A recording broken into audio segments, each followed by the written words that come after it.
नमस्कार दोस्तों, मेरा नाम है Rohit Tiwari. The current affairs में आप सभी लोगों का स्वागत है। उम्मीद है आप लोग बहुत अच्छे से पढ़ाई कर रहे होंगे। यूपीएससी यूपीपीएससी की तैयारी करने वाले जो बच्चे हैं उनके लिए करंट अफेयर्स बहुत ही महत्वपूर्ण सब्जेक्ट है। तो अगर आपको यूपीएससी प्रीलिम एग्जाम में काफ़ी अच्छा प्रदर्शन करना है, अच्छा परफॉर्मेंस देना है, तो इसके लिए यूपीएससी के लिए डेडिकेट होना पड़ेगा। और कुछ महत्वपूर्ण टॉपिक्स हैं जिन पर आपको अपना ध्यान लगाना चाहिए। अगर आप पीवाईक्यू और प्रीवियस ईयर के क्वेश्चन पेपर चेक करें तो आपको पता चलेगा कि कुछ ऐसे पोर्शन है जहां से बहुत सारे सवाल आते हैं, जिसको हम सब्जेक्टिव पोर्शन बोल सकते हैं। जैसे कि अगर एग्जाम्पल के रूप में देखें तो हिस्ट्री जो है काफ़ी महत्वपूर्ण हिस्सा है। एक तो हिस्ट्री हो गया, दूसरा जियोग्राफी जो है वो एक पार्ट है, बहुत महत्वपूर्ण हिस्सा है। ठीक है, इंडियन पॉलिटी ये तो इम्पोर्टेंट है ही, उसमें कोई शंका नहीं है। और उसके साथ साथ करंट अफेयर्स एक ऐसा पार्ट है जिसको आज के ज़माने में सबसे महत्वपूर्ण माना जाता है। और कोई भी एग्ज़ाम हो उसमें करंट अफेयर काफ़ी इम्पोर्टेंट रोल प्ले करता है। ठीक है, तो इसीलिए अगर आप डेली करंट अफेयर पर अपना फोकस बनाए रखते हैं तो एग्ज़ाम में आपको काफ़ी ज़्यादा मदद मिलने वाली है। तो चलिए आज के आर्टिकल्स के बारे में समझ लेते हैं, कौन कौन से आर्टिकल्स हैं द हिंदू के। तो एक सबसे महत्वपूर्ण आर्टिकल है कि एक मृग जिसको हम एंटीलोप बोलते हैं, एंटीलोप लाइक मैमल, जो कि भूटान के बाहर पहली बार किसी बहुत ही कम ऊंचाई की जगह में पाया गया है, जो कि असम का एक क्षेत्र है, रायमोना नेशनल पार्क, वहां पर इसको देखा गया है। दूसरा आर्टिकल है भारत और अमेरिका के बीच में स्ट्राइकर इन्फेंट्री व्हीकल्स का अपना एक समझौता चल रहा है, जो कि अभी अपने प्राथमिक चरण में है। आगे आने वाले समय में ये काफी महत्वपूर्ण होगा भारत के लिए। तीसरा आर्टिकल है जो नए कुछ आपराधिक कानून बन रहे हैं, नए क्रिमिनल लॉ जो बन रहा है, खास करके जो 1 जुलाई से लागू होने वाले हैं, तो उसके बारे में एक सुप्रीम कोर्ट में याचिका दायर की गई थी कि सुप्रीम कोर्ट से कहा गया कि कृपया करके कोई स्पेशल विशेषज्ञ कमेटी का गठन किया जाए जो कि इन सारे क्रिमिनल लॉ को पढ़े, इन सारे आपराधिक कानूनों को पढ़े और उनकी व्यवहार्यता पर जो है एक रिपोर्ट प्रस्तुत करे। चौथा आर्टिकल है इंडिया ब्लॉक जो है, जिसने इस बार 2024 के लोकसभा इलेक्शंस में काफी अच्छा प्रदर्शन किया, वो सोच रही है कि इस बार जो है नीट का जो मुद्दा है उसको लेकर के स्थगन प्रस्ताव जो है प्रस्तुत किया जाए संसद में। तो ये चार बहुत ही महत्वपूर्ण जो है आर्टिकल्स हैं आज के। तो चलिए पहले आर्टिकल की तरफ बढ़ते हैं, जो कि नेचुरल वेजिटेशन से संबंधित है, खास करके मृग की प्रजातियों के बारे में। तो इस आर्टिकल में बताया गया है कि एक एंटीलोप है जो कि गोट और एंटीलोप का एक मिश्रण या हाइब्रिड आप मान सकते हैं। ऐसा प्रतीत होता है कि वो उसी का हाइब्रिड है। ठीक है, गोट और एंटीलोप का, जिसको हम मैमल्स बोलते हैं, स्तनधारी बोलते हैं, वो जो है भूटान से बाहर, चूंकि इनका जो प्राकृतिक स्थान होता है वो भूटान से बाहर जो है पाया गया है, असम के रायमोना नेशनल पार्क में। तो इसकी बहुत सारी कैटेगरीज होती है, बहुत सारे टाइप्स होते हैं। जैसे कि यहाँ गेरेनक है, साइगा एंटीलोप है, इम्पाला है, सुनी है, ठीक है, ब्लैक बक है, ये भी एक प्रकार का एंटीलोप है। तो एंटीलोप को अगर दूसरे शब्दों में आप समझें तो इनके एंटलर्स पाए जाते हैं, मतलब सींग पाई जाती है इनकी। ठीक है, और ये मृग की प्रजाति के होते हैं। ठीक है, मृग जैसे कि बकरी, ठीक है, बकरी हो गई, और क्या कहते हैं, मृग हो गया। इन सारे इनका जो पूरा स्ट्रक्चर होता है ऐसे ही होता है, आप देख भी सकते हैं। ठीक है, ये पूरा जो है कई प्रकार के हैं। अब थोड़ा इनके बारे में समझ लेते हैं। जो आर्टिकल है इसका नाम है मेनलैंड सिरो। ठीक है, इसको मुख्य भूमि सिरो बोलते हैं। एक प्रकार का मैमल है जिसको हम बकरी और एंटीलोप के बीच का एक क्रॉस मान सकते हैं, ऐसा ये दिखाई पड़ता है। यह रिकॉर्ड किया गया है या दिखाई पड़ा है कुछ ऐसे जगहों पर जो भूटान से बाहर है, खास करके असम का इलाका, रायमोना नेशनल पार्क। 96 मीटर की समुद्र तल से 96 मीटर की ऊंचाई पर इसको देखा गया है। और ये जो है रायमोना नेशनल पार्क में स्थित है। ठीक है, जो कि पश्चिमी असम का हिस्सा है। ठीक है, यह जो एक इसको बोलते हैं एल्यूसिव एनिमल, मतलब ये बहुत ही दुर्लभ जादुई प्रकृति का जो एनिमल है, इसको जो है पहली बार ऐसा देखा गया है कि यह जो मानव निवास होता है, ह्यूमन हैबिटेट है, उसके 1 किलोमीटर के भीतर इसको देखा गया। ये काफी महत्वपूर्ण बात है। ठीक है, तो ये पूरा मामला है। चलिए अब इसके बारे में थोड़ा और अच्छे से समझ लेते हैं। मेनलैंड सीरो जो है वो गोट और एंटीलोप का एक हाइब्रिड मतलब एक क्रॉस माना जाता है, ठीक है। दूसरी चीज, इसका जो हैबिटाट एरिया है, कहाँ प्राप्त होता है, कहाँ पाया जाता है, यह 200 से 3000 मीटर की ऊंचाई पर प्राप्त होता है। और इसके जो महत्वपूर्ण कुछ प्रजातियां हैं, ठीक है, ये हिमालयास के आसपास के क्षेत्रों में पाई जाती है, खास करके साउथ ईस्ट एशिया और चाइना में ये प्राप्त होती हैं। और भूटान इसका नेचुरल हैबिटाट है, नेचुरल होम है, जहां पर यह मुख्य रूप से पाया जाता है, ठीक है।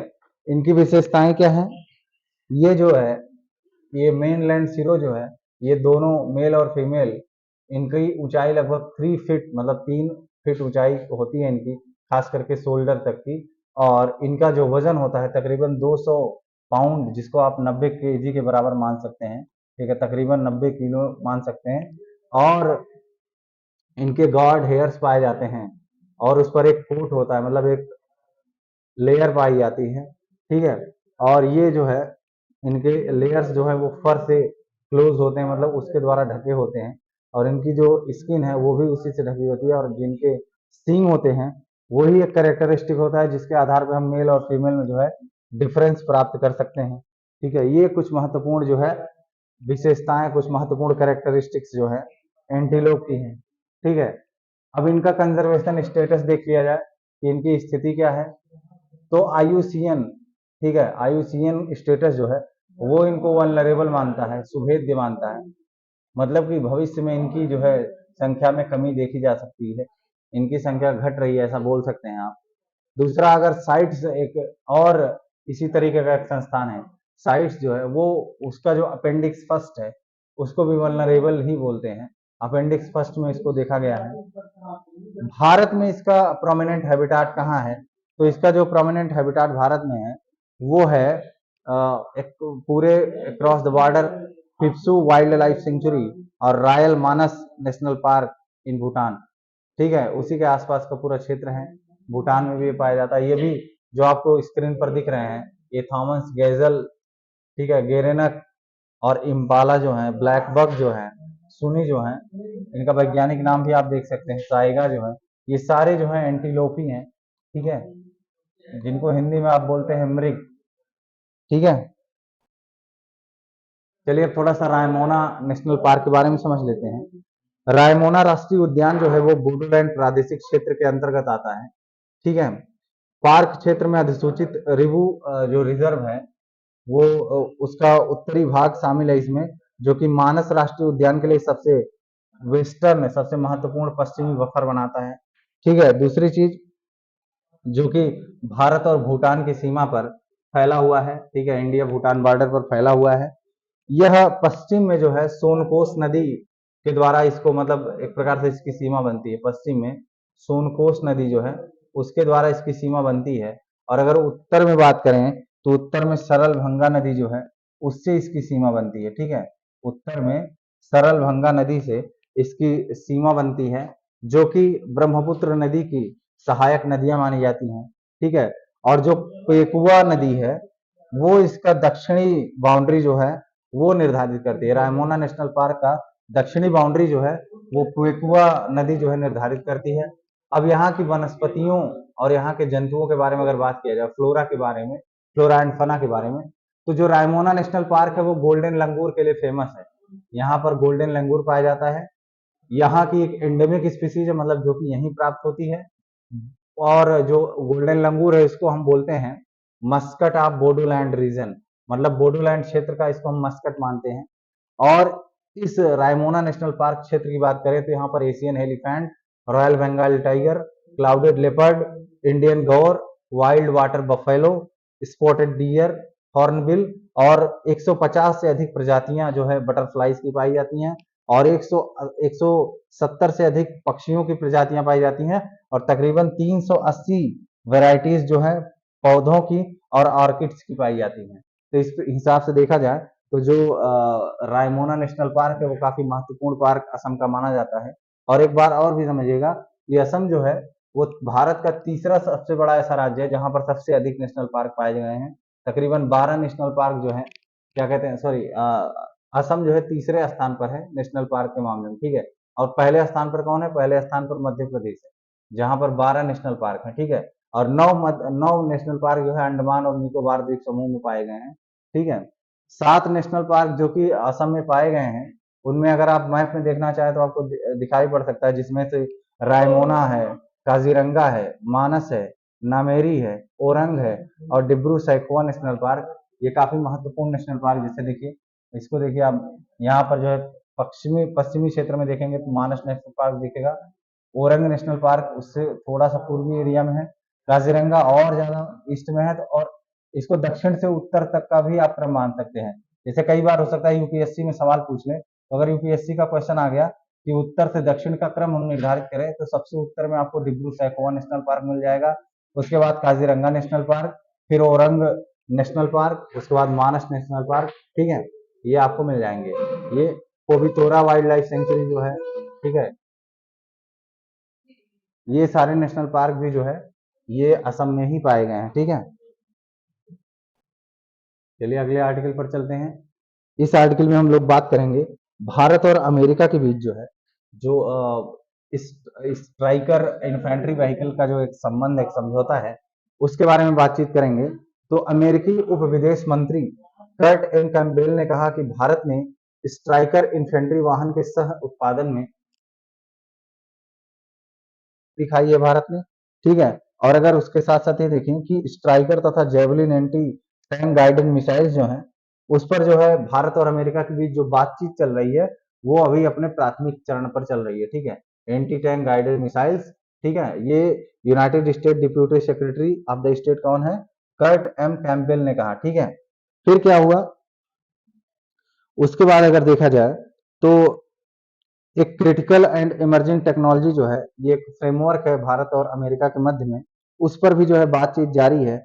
उसके बाद MQ-9B, ठीक है, MQ-9B नाम का एक जो है हेलीकॉप्टर है, मानव रहित हवाई वाहन है, और GE-414, ठीक है, GE-414 जो इंजन वाहन है, उनके भी संबंध में जो है भारत और अमेरिका के मध्य में जो है बातचीत जारी है। खास करके एक प्रकार का ये जेट इंजन है। ठीक है, और आपको पता है कि इन सब मामलों में, ऐसे रक्षा के मामलों में अमेरिका काफी आगे है। तो भारत और अमेरिका के बीच में अगर कोई ऐसा संबंध बनता है, कोई ऐसा समझौता होता है, तो भारत जो है, भारत के लिए फायदे की ही बात है।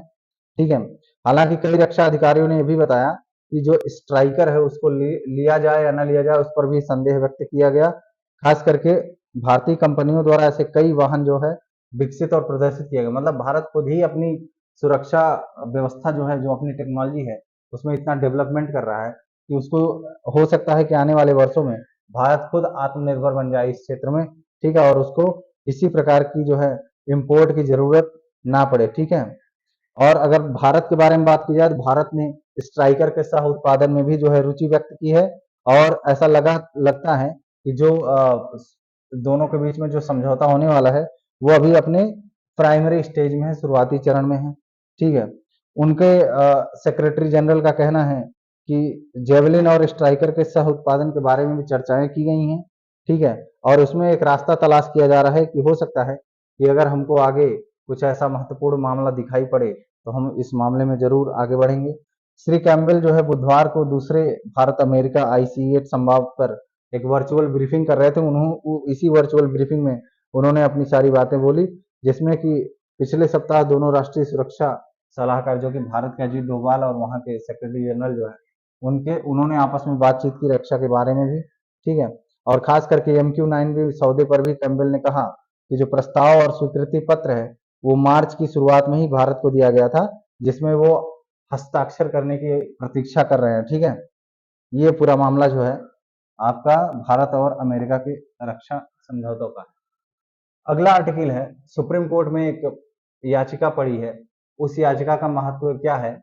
उसमें यह कहा गया है कि जो भारतीय न्याय संहिता है, भारतीय न्याय संहिता 2023, भारतीय नागरिक सुरक्षा संहिता 2023 और भारतीय साक्ष्य अधिनियम 2023 है, ये 1 जुलाई से इफेक्ट में आने वाले हैं। 1 जुलाई से ये प्रभाव में आ जाएंगे। ठीक है, तो इसी संबंध में चिंता व्यक्त करते हुए कुछ याचिकाकर्ताओं ने जो है एक याचिका डाली सुप्रीम कोर्ट में, और उसमें कहा गया कि एक कोई विशेषज्ञ समिति जो है गठित की जाए, जिसमें ये पता लगाया जाए, जैसे कि खास करके दो लोगों ने इस पिटीशन को डाला था, एक तो अंजलि पटेल है और दूसरा छाया मिश्रा, और उनके जो एडवोकेट है संजीव मल्होत्रा और कुंवर सिद्धार्थ। इन्होंने क्या कहा कि ये 1 जुलाई से प्रभाव में आ जाएगा, ये 3 कानून जो है 1 जुलाई से प्रभाव में आने वाले हैं। तो हमको क्या करना है, हमको पता लगाना है कि क्या ये जो कानून है ये भारत के लिए व्यवहार्य है, क्या इनका लागू होना भारत के लिए फायदेमंद है। इन सारे मामलों पर जो है बातचीत होनी है। और इसमें सुप्रीम कोर्ट से कहा गया कि एक एक्सपर्ट कमेटी का गठन किया जाए जो कि इस पूरे कानूनों को इन पूरे कानूनों को इनकी वायबिलिटी को चेक करे और फिर बताए कि क्या जो है ये आईपीसी, सीआरपीसी और इंडियन एविडेंस एक्ट को रिप्लेस करने के काबिल है कि नहीं। ये पूरा जो है मामला है, ठीक है। और इन जो ये बिल्स हैं इनको जब पार्लियामेंट में पास किया गया था तो ये भी बताया गया ये बहुत इरेगुलर तरीके से पास किया गया और पार्लियामेंट में बहुत ज़्यादा कोई बहस भी नहीं हुई थी, बहुत ज़्यादा डिस्कशन भी नहीं हुआ था जब ये केस जो है चल रहा था या ये बिल पास होने वाला था। और उसी टाइम पर एक केस और भी आया था, आपने देखा होगा कि उस टाइम पर तकरीबन 146 सांसदों को जो है सस्पेंड कर दिया गया था। तो जो पार्लियामेंट्री अफेयर्स होता है, जो पार्लियामेंट्री प्रोसीजर है, उसमें सांसद ही तो महत्वपूर्ण भूमिका निभाते हैं। और जब सांसद ही नहीं रहेंगे तो कोई भी बिल जो है पास होगा तो उसमें जो है सबकी सहमति नहीं रहेगी। तो बिल से जब एक्ट बनता है तो उसमें सबकी सहमति आवश्यक होती है। अगर सबकी सहमति नहीं मिल रही है तो इसका मतलब ही है कि समस्या जो है बड़ी गंभीर है, उसको दोबारा से देखना पड़ेगा, ठीक है। और अगर इसकी बात की जाए तो इसमें तमिलनाडु और पश्चिम बंगाल के मुख्यमंत्रियों द्वारा गृह मंत्री को दिए गए ज्ञापनों का भी हवाला दिया गया है जिसमें नए कानूनों पर आपत्ति जताई गई है, ठीक है। और इसमें यह तर्क दिया गया है कि नए कानून जो हैं वो अस्पष्ट, जमानत विरोधी और यहाँ तक कि कुछ बिंदुओं पर अमानवीय हैं, ठीक है। जैसे कि गिरफ्तारी के दौरान हथकड़ी फिर से लगाना, पुलिस को व्यापक अधिकार प्रदान करना, भारतीय न्याय संहिता जो कि आईपीसी की जगह लेने वाली है, 1 जुलाई से आईपीसी की जगह ले लेगी, और भारतीय नागरिक सुरक्षा संहिता जो कि सीआरपीसी की जगह लेती है। इसमें यह बताया गया है कि गिरोह और मोबाइल संगठित अपराध समूह जैसे शब्दों को परिभाषित इसमें नहीं किया गया है। दूसरी चीज, भारतीय नागरिक सुरक्षा संहिता जो सीआरपीसी की जगह लेने वाली है 15 दिनों की पुलिस हिरासत की अनुमति देती है। ये अपने आप में खुद एक अमानवीय चीज है कि 15 दिनों की जो है वो हिरासत पुलिस की, अगर इतना दिन जो है पुलिस अपनी हिरासत में ले रही है तो ये अपने आप में बहुत बड़ी समस्या का विषय है। इसमें जो नागरिक है उसका जो मूल अधिकार है उसका उल्लंघन हो रहा है, तो मानवीय चीजें नहीं है, ठीक है। और जो भारतीय राष्ट्रीय विकासात्मक समावेशी संगठन है उसको छोड़िए, दूसरी चीज समझिएगा कि ये पूरा जो मामला है, ये पूरा जो एक्ट है, अगर इसको दोबारा से चेक करके दोबारा से अप्लाई किया जाए तब जाके कहीं इसको हम डेमोक्रेटिक मान सकते हैं। अदरवाइज ये भारत के परिप्रेक्ष्य में हो सकता है कुछ महत्वपूर्ण कमियां लेकर आए और बहुत बड़ी समस्याएं जो है भविष्य में क्रिएट कर दे, ठीक है। ये पूरा मामला है। चलिए थोड़ा समझ लेते हैं भारतीय न्याय संहिता के बारे में कि भारतीय न्याय संहिता क्या है। तो जो भारतीय न्याय संहिता जिसको हम बोलते हैं BNS 60 फॉर्म में 2023 में इसको जो है लाया गया था और ये इंडियन पिनल कोड 1860 है उसको जो है रिप्लेस करने के लिए है। और ये जो बिल है ये अभी जल्द ही पार्लियामेंट में पास किया गया था, ठीक है। और ये एक महत्वपूर्ण हिस्सा है सरकारी जो सरकार का एफर्ट है कि हम क्या करेंगे कि जो भारत में क्रिमिनल कानून है या सॉरी या अपराध न्याय सिस्टम है उसको बदलने का पूरा प्रयास किया जा रहा है, उसको सही तरीके से बदला जाए क्योंकि हमारे जो कानून है, हमारे जो क्रिमिनल लॉज हैं ये बहुत पुराने पड़ चुके हैं, इनको नया करना भी जरूरी है। तो इसी के परिप्रेक्ष्य में जो है इस कानून को जो है पास किया गया जो कि 1 जुलाई से इफेक्टिव हो जाएगा, ठीक है। अब बात करें इस कानून को लाने की तो 2020 के करीब में गृह मंत्रालय ने क्या किया, एक कमेटी का गठन किया जिसको रणबीर सिंह के चेयरमैनशिप में बनाया गया और उसको गठित किया गया क्रिमिनल लॉ जो है भारत में जो आपराधिक कानून है उनको समझने के लिए, उनको पढ़ने के लिए, ताकि हम उनको पढ़ सकें और उसमें जो भी कमियां दिख रही हों उनमें हम व्यापक सुधार कर सकें, ऐसी बात जो है बताई गई, ठीक है। और उसको बोलेंगे कि recommend reform in the criminal laws of country in a principled effective and efficient manner, ठीक है, जिससे कि लोगों की सेफ्टी और सुरक्षा जो है सेफ्टी और सिक्योरिटी जो है निश्चित हो सके, एक व्यक्ति की सेफ्टी और सिक्योरिटी निश्चित हो सके, और खास करके जो समुदाय है, जो कम्युनिटी है तथा जो राष्ट्र है, उसके उनकी भी सुरक्षा हो सके, और भारत के जो संवैधानिक मूल्य हैं, जो कॉन्स्टिट्यूशनल वैल्यूज हैं, खास करके न्याय, डिग्निटी और inherent worth of the individual, मतलब जो भी न्याय है, स्वतंत्रता है, सुरक्षा है, इन सारी भावनाओं को बनाए रखा जा सके। ठीक है। अब अगर जो ये बीएनएस है, भारतीय न्याय संहिता, इसमें जो नए अपराध कौन कौन से हैं, एक तो मॉब लिंचिंग को अपराध बना दिया गया है। मतलब भीड़ हिंसा जो होती है, जो एक भीड़ जो है मिलकर कई लोगों को मार डालती है, किसी की हत्या कर देती है, तो इसको हम बोलते हैं भीड़ हिंसा। खास करके जो मणिपुर हिंसा हुई थी, उसको ध्यान में रख करके जो है इसको एक प्रकार से आप बोल सकते हैं कि बनाया गया। इसमें जो है रेस, मतलब कि नस्ल, कास्ट, जाति, community, language, place of birth और पर्सनल बिलीफ, इन सारे आधारों को ध्यान में रखते हुए इस प्रोविजन में जो है पनिशमेंट, बहुत खतरनाक पनिशमेंट दिया गया है, खास करके आजीवन कारावास से लेकर के मृत्यु दंड तक जो है इसको बनाया गया है। दूसरा एक है ऑर्गेनाइज्ड क्राइम, संगठित अपराध। पहली बार क्या हुआ है, संगठित अपराध को जो है टैकल करने के लिए ऑर्डिनरी क्रिमिनल लॉ, मतलब उसको साधारण कानूनों में शामिल कर दिया गया है। ठीक है, उसको अलग से कोई कानून बनाने की जरूरत नहीं है, वो इसी साधारण कानून में ही शामिल कर दिया गया था। ठीक है, पहले इसको मकोका 1999, मतलब कुछ विशेष कानून जो है संगठित अपराधों को पकड़ने के लिए, उसको टैकल करने के लिए कुछ महत्वपूर्ण कानून बनाए जाते थे, लेकिन अभी फिलहाल उसको साधारण कानून बना दिया गया है। टेररिज्म को भी अब साधारण कानून में ही रखा गया है, ऑर्डिनरी क्रिमिनल लॉ में रखा गया है। Attempt to suicide, the BNS introduces a new provision that criminalize whoever attempt to commit suicide with the intent to compel or restrain any public servant from discharging his official duty. This provision could be invoked to prevent self-immolation and hunger strike during protest. मतलब कि suicide को भी एक प्रकार से अपराध ही बना दिया गया है। ठीक है। प्रॉमिस टू मैरी, अगर किसी से आप विवाह करने का वादा करते हैं और उससे विवाह नहीं करते हैं, तो उसको भी एक अपराध बना दिया गया है। ये बड़ी महत्वपूर्ण एक बात है, नए कानून में इसको शामिल किया गया है कि अगर किसी से आप विवाह करने का वादा कर रहे हैं और उससे शादी नहीं करते हैं, मुकर जाते हैं, तो आपको जो है सजा मिलेगी। ठीक है। कुछ महत्वपूर्ण चीजें जो है पुराने कानून में जो थी उनको हटा दिया गया, उनको डिलीट कर दिया गया। जैसे अननेचुरल सेक्सुअल ऑफेंसेस, पहले धारा 377 होती थी जिसमें होमोसेक्सुअलिटी को अपराध माना गया था, क्रिमिनलाइज किया गया था। अब उन सारी चीजों को हटा दिया गया है और अननेचुरल सेक्सुअल एक्टिविटीज को जो है हटा दिया गया है। ठीक है, मतलब ये अब अपराध नहीं रह गया, तो होमोसेक्सुअलिटी जो है अपराध नहीं रह गई। ये पहले यह अपराध होती थी, परंतु अभी यह अपराध में नहीं आएगी। समलैंगिकता जो है वह अपराध नहीं है। ठीक है, ये बात आप ध्यान रखिएगा। ठीक है।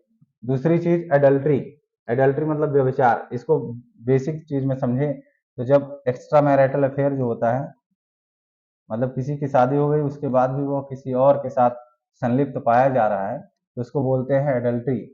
ठीक है, इसको भी सुप्रीम कोर्ट ने अनकॉन्स्टिट्यूशनल सुप्रीम कोर्ट ने इसको भी जो है अपराध की श्रेणी से बाहर कर दिया गया है। So the offense of adultery, which was struck down by the Supreme Court as unconstitutional in 2018, has been omitted under the BNS। मतलब BNS में उसको हटा दिया गया। पहले क्या था, आईपीसी में इसको एक अपराध माना गया था 498A में। ठीक है, आईपीसी की धारा 498 जो है उसमें जो है इसको अपराध माना गया था, परंतु अब क्या है, बीएनएस में इसको हटा दिया गया। Thugs, the IPC under section 310 criminalizes those who have been habitually associated with committing robbery और child stealing, मतलब जो बच्चे चुराते हैं और रॉबरी करते हैं, उनको एक ठग का लेवल जो है दिया जाता है। ठीक है, और इस प्रोविजन को क्या किया गया, क्रिटिसाइज किया जाता था for attaching colonial notions of criminality for certain time. मतलब इसका उपयोग क्या किया जाता था, कुछ जनजातियों के ऊपर इसको लागू किया जाता था। तो क्या हुआ, the BNS has fully omitted this provision, मतलब इस प्रोविजन को क्या कर दिया गया है, पूरी तरीके से बीएनएस से हटा दिया गया, भारतीय न्याय संहिता से इसको हटा दिया गया। ठीक है, और कुछ महत्वपूर्ण चेंजेस हुए हैं, जैसे जनरल न्यूट्रलिटी से संबंधित चेंजेस हुए हैं। फेक न्यूज जो लोग फैलाएंगे उनके लिए भी एक बड़ा अपराध माना जाएगा, IPC section 153B, which deals with the hate speech, criminalizing publishing false and misleading information। ठीक है। सेडिशन जो कि देशद्रोह आप समझते हैं, उसको देशद्रोह के नाम से जाना जाता है, उसके लिए भी नए नए प्रोविजन लागू किए गए हैं। और कम्युनिटी सर्विस एक नया तरीका अपनाया गया है। जैसे मान लीजिए आपने कोई अपराध कर दिया है और वो अपराध इतना बड़ा नहीं है जिससे आपको दंड दिया जा सके, तो आपसे क्या करवाया जाएगा, आपसे कम्युनिटी सर्विस करवाई जाएगी। ठीक है, आपसे समुदाय का सेवा करवाया जाएगा। ठीक है, जिसमें आपको कोई पैसा नहीं मिलेगा। तो ये पूरा जो है मामला है। अब इंडिया जो है, इंडिया ब्लॉक है, मतलब कि अभी जो हाल ही में 2024 के लोकसभा चुनाव संपन्न हुए थे, उसमें लड़ाई असली किसके बीच में थी, इंडिया के बीच में थी और एनडीए के बीच में थी। तो इंडिया एनडीए ने क्या किया, दोबारा से जो है सरकार बना ली, तीसरी बार सरकार बनी कंटिन्यूअसली एनडीए की। ठीक है, इसमें फिर से प्रधानमंत्री मोदी जो है, तीसरी बार मोदी जी जो है प्रधानमंत्री बने। तो अब इंडिया ने क्या किया है, ये प्लान कर रही है कि जो नीट का मुद्दा था, जो नीट से संबंधित बहुत सारे पेपर लीक या ग्रेस मार्क का जो मामला है, उसके संबंध में इंडिया क्या कर रही है, प्लान कर रही है कि हम लोग एक एडजर्नमेंट मोशन लेकर आएंगे, स्थगन प्रस्ताव इसको बोलते हैं। ठीक है, ये एक संसदीय शब्द है स्थगन प्रस्ताव, जो कि हमारे पार्लियामेंट्री प्रोसीजर का एक बड़ा महत्वपूर्ण पार्ट है। हालांकि ये एक्स्ट्रा ऑर्डिनरी चीज है, क्योंकि ये सामान्य जो कार्यवाही होती है, संसदीय कार्यवाही, उसको बाधित करता है, इसलिए हम इसको एक्स्ट्रा ऑर्डिनरी प्रोसीजर बोलते हैं। ठीक है, तो इसको समझिएगा कि ये होता क्या है। तो the adjournment motion is introduced in the parliament to draw the attention of the house to a definite matter of urgent public importance and needs the support of 50 members to be admitted. मतलब कि स्थगन प्रस्ताव जो होता है वो सदन में इसलिए इंट्रोड्यूस किया जाता है कि किसी महत्वपूर्ण मुद्दे को अगर सामने रखना हो, संसद के सामने रखना हो, और कम से कम 50 सदस्यों का जो है सहमति इसमें चाहिए। ठीक है, दूसरी चीज, in other words the adjournment motion is an extra ordinary procedure. यह एक एक्स्ट्रा ऑर्डिनरी प्रोसीजर है, एक असाधारण प्रोसीजर है, क्योंकि जब यह आता है तो क्या होता है, जो भी मुद्दा चल रहा होता है उसको खत्म कर दिया जाता है, उस मुद्दे को मतलब रोक दिया जाता है, खत्म तो नहीं किया जाता, उस मुद्दे को रोक दिया जाता है और उसकी जगह पर इस मुद्दे को जो है देखा जाता है। और इस पर चर्चा जो है 2.5 घंटे से कम चर्चा नहीं होती, इस पर ये भी समझ लीजिएगा। इसमें जो चर्चा होती है वो 2.5 घंटे से कम नहीं होनी चाहिए, क्योंकि एक बार जब कोई स्थगन प्रस्ताव आ जाता है तो इसका मतलब है कोई बहुत महत्वपूर्ण ही बात है, और जब कोई बहुत महत्वपूर्ण बात होती है तो उस पर चर्चा 2.5 घंटे से जो है कम नहीं होती। ये बात आप लोग ध्यान रखिएगा। ठीक है, ये पूरा मामला है। आगे चलिए देखते हैं। आज के लिए बस इतना ही। ठीक है, बहुत बहुत शुक्रिया हमसे जुड़ने के लिए। Thank you very much for watching. Video को लाइक करिए, शेयर करिए और सब्सक्राइब करिए, और उम्मीद करता हूँ आपको वीडियो पसंद आएगा। और जो भी सुझाव आपको देने हों कि मैं अपनी इस वीडियो में क्या बदलाव कर सकता हूँ, आपको किस तरीके से समझ में आ रहा है, उसको ज़रूर आप लोग कमेंट करें, क्योंकि कमेंट के माध्यम से ही हम ये समझ सकते हैं कि आपकी क्या समस्याएं हैं। ठीक है, उसको हम कमेंट के माध्यम से ही समझ पाएंगे। कमेंट करिएगा और हमको ज़रूर सलाह दीजिएगा कि सर आप ये बदलाव करिए, हम ज़रूर आपके सुझावों को ध्यान में रखेंगे। ठीक है, तो आज के लिए बस इतना ही। बहुत बहुत शुक्रिया।